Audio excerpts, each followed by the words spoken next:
নেশামুক্ত ভারত অভিযানের অংশ হিসেবে শুক্রবার কালিম্পংয়ে আন্তর্জাতিক মাদক দ্রব্যের অপব্যবহার ও অবৈধ পাচার বিরোধী দিবস পালন করা হলো।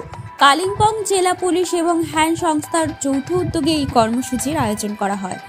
অনুষ্ঠানে মাদকাসক্তির কুফল সম্পর্কে সাধারণ মানুষ, বিশেষ করে যুব সমাজকে সচেতন করার উপর জোর দেওয়া হয়।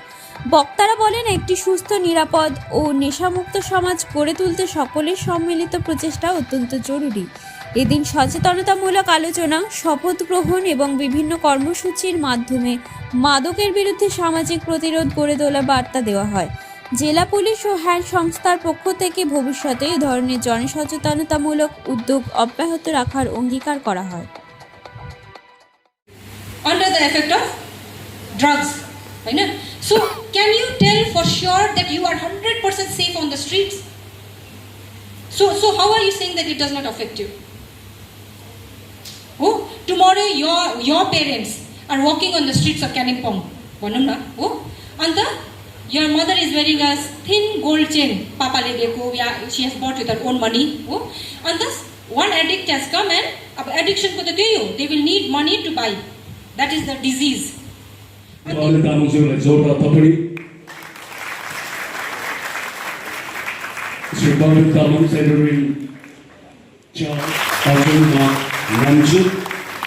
Drugs. Who will say no to drugs? Don't think that only the one who is abusing, only the drug addict le matte cha no bhanदैन है। त्यो त सोसाइटी डल्लै नै नो भन्नुपर्छ।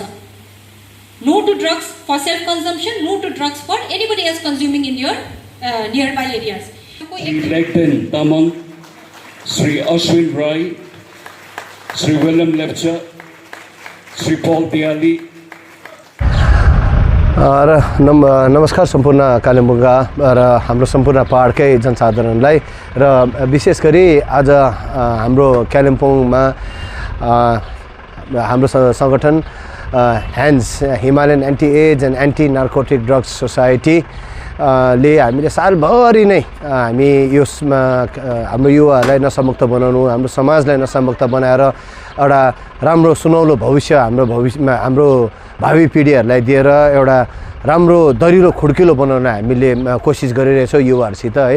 र त्यसैले गर्दा हाम्रो सबैलाई थाहा भएको कुरा हो, यो हामीले कुरा स्वीकार्नुपर्छ हामीले कि यस हाम्रो पहाड धेरै नशाले हामी पीडित छौँ है। हाम्रो युवाहरू धेरै यसमा बिग्रिएको छ र त्यसले गर्दाखेरि हामी जति नै सङ्घर्ष गरे भने पनि रिह्याब हाम्रो कहिले खाली हुँदैन।